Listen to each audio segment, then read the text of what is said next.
Show Papa your dress, B. Why? You don't keep this from me, man. Papa, that's... Can you video me? Video me. Show Mama. So, you get Show this. Oh, my feet is so ugly. Wow. 575? 57.5. 575. Mama, please.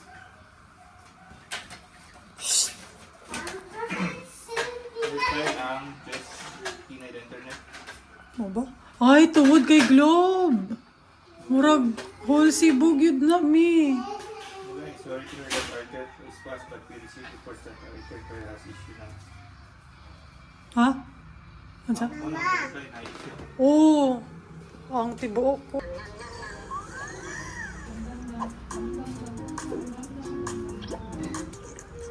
Snake! Hindi pa itang snake. Alright guys. Not faster! Okay. Heel. Bago. Ito dinadala. Tapos si Chita ubuin. Kuya, go up na kayo. Mag-ita. Chibalot. Where is Sese? Wala more Sisi. Iikot sa bangan ba? Video ko mo. Uy! Delete.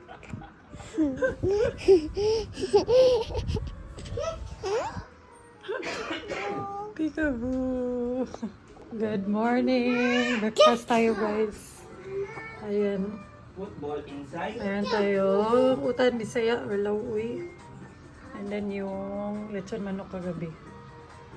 Ayan. Ayoko na ng chicharon. Naluro na ko gabi eh. Sisi ko yan. Ayoko na. Kuya, where's Sisi? Kahit ang sarap, pero ayoko na. Naluro na jud ko. And nakaka-consent siya talaga siya. Kasi very unhealthy. So, pwede lang yan mga once in a blue moon. So, mga nag-chicharon tagahapon. Magulay tayo today. Bilin lang ka, kuya? Oh. So, ayan, I'm ready for work. Naka-jacket ako kasi malamig. Pero, sasaglit muna kami dun sa meat shop para bumili ng mga karne. Kasi wala na kaming karne. And mawawala kami ng ilang araw. So, kailangan i-stock up yung ref. Na-share ko an. Ito mga daan niya nga mga worksheet. Hey! Hali, kuya! Nasa man siya? Ito, corner. Workshop! Uy, ito tayo. Uy.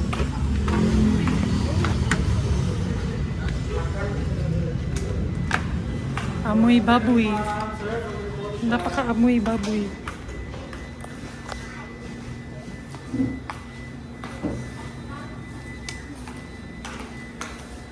Nakalami sa pata.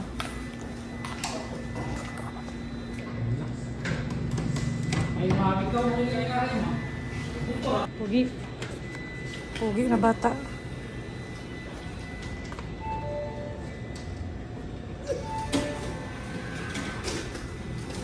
Ko nakalimutan ko na mag-vlog. Close ko muna yung door. Ay, nakalimutan ko mag-vlog kasi ang daming pinapagawa. So, may pinagawa yung boss ko sa akin directly. Hiring siya. Super duper hiring siya.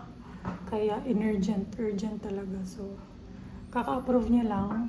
And it's almost 7 p.m. So, tamang-tama lang din na na-approve na niya yung ginawa ko. Tapos, out na ako.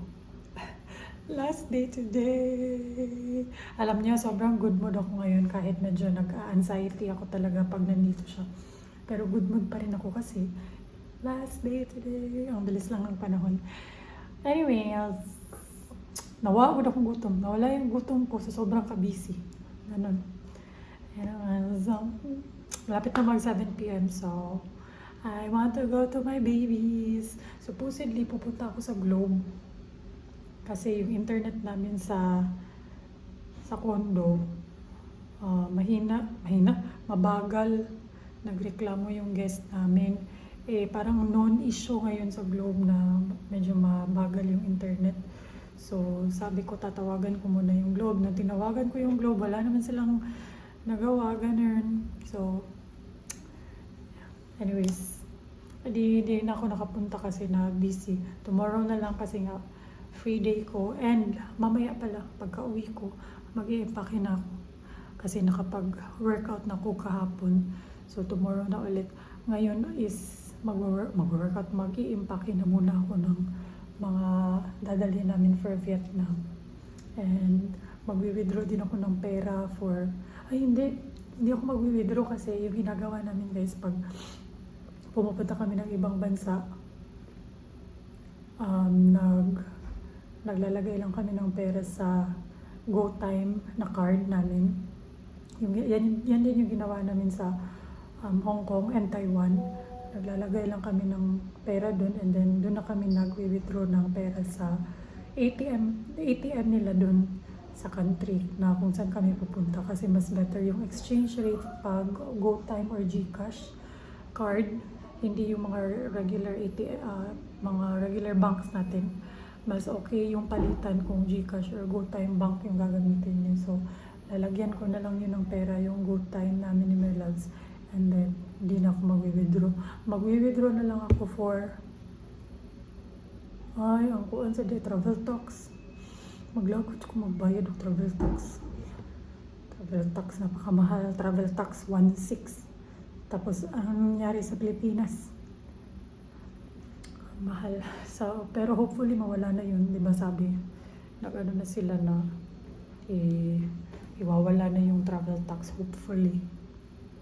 Mahal-mahal. So, travel tax pa lang kami ni Merloves, 3.2 na.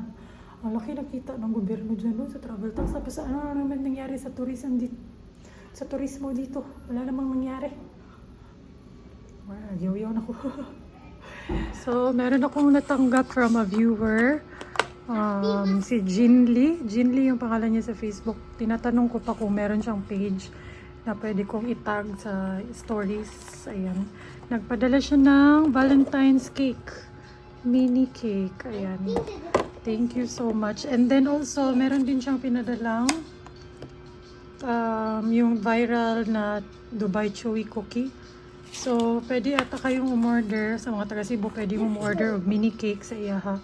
Then, ano siya kasamang chewy cookie for Valentine's Day. Sa mga ganahan or nangita o gift for Valentine's Day, ayan. Pwede sa iyaha. Pero I don't know if kaabot pa ning vlog. Kay murag Valentine's Day na yung nag-upload na ko ani. Pero thank you and shout out to Jean Lee. Salamat kaayo. Excited ko i-try. Naglaway na ko. Ayan, kakatapos ko lang mag-video para sa Facebook. Taste test nito. Ang sarap. Sabi ko sa video, sa lahat siguro nang na-try ko, parang ilan ba na-try ko? 3 ata. Na nagbebenta ng ganito. Sa kanya yung pinaka hindi sobrang tamis. Ganun.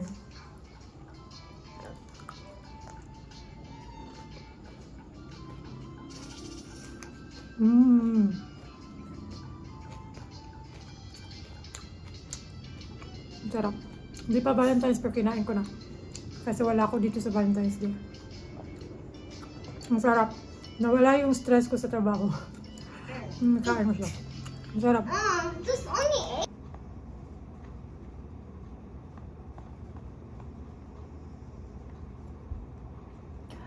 Ay.